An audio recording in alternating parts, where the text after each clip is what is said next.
This is a story about the tortoise and the dove. In a peaceful village surrounded by dry grasslands, two unlikely friends live side by side, the tortoise, slow and thoughtful, and the dove, quick, kind, and full of life.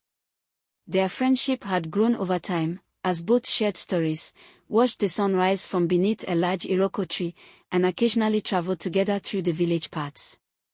Theirs was a bond that made villagers smile and children gather to listen to their adventures. During the season of abundance, life was easy. The rains fell, the yams were fat, and the trees bore fruits. The tortoise and the dove would often meet under their favorite tree, sharing palm fruits and kernels. The dove would tell the tortoise about the skies, the clouds, and the far lands she had visited. The tortoise, always curious, would ask endless questions, pretending to listen but secretly dreaming of all he could gain. One year, the rains failed.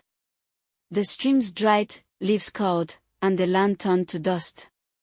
The once cheerful village became silent, each family holding tightly to their dwindling food. Hunger became a common enemy. The tortoise, lazy and unwilling to search for food, hatched a plan. He would exploit his friend the dove's kindness. The tortoise lay flat inside his hut, covering himself with dry leaves. When the dove arrived as usual, he groaned and sighed, saying, "My sister, I am dying. My bones ache. My shell feels heavy. Hunger is killing me." The dove was deeply touched. "My brother, don't worry," she said. "I will fly to the next village. They still have food there. I will bring you something to eat." True to her word, the dove began flying every morning to a fertile village across the river. She brought yams, groundnuts, palm fruits, and even sweet bananas. The tortoise would thank her weakly, eat greedily when she left, and then bury the leftovers in a hole behind his hut. He wanted more. Greed clouded his heart. The dove started noticing strange things.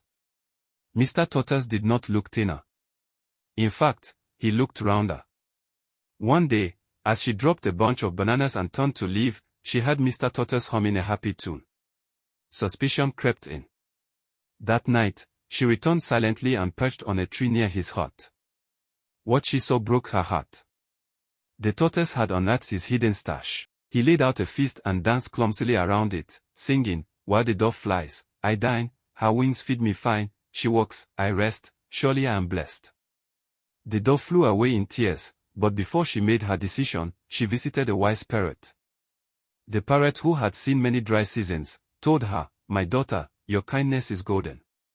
But when gold meets greed, it is often tarnished.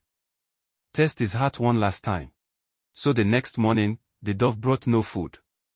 Instead, she brought a calabash covered with cloth. The tortoise, eager, snatched it and ran inside.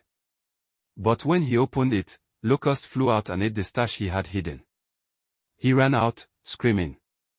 The dove, perched on the Iroko tree, said, "Friendship is trust. You traded it for greed. From today, no bird will feed you again." The tortoise became a shadow of himself. No birds came near. No food came easy. The village children mocked his empty shell. He began to walk slowly along the old paths he once traveled with the dove, hoping to catch a glimpse of her. One day, the tortoise left the village. He walked miles to the far village where the dove now lived. He found her under a new tree, surrounded by doves and sparrows. He bowed his head and said, "My sister, I have wronged you. I am empty. Not from hunger, but from losing your trust." The dove looked at him, her eyes soft. "Let your actions be your apology, not just your words." The tortoise offered to carry food on his back for the birds who needed rest. He began helping hatchlings cross roads. Slowly, the dove saw change. One day, she flew down, perched gently on his back, and together they walked a dusty path toward the hill, just like old times. And from that day, the animals in the forest told their children, even the greediest heart can change, but only when it learns that friendship is more valuable than feasting.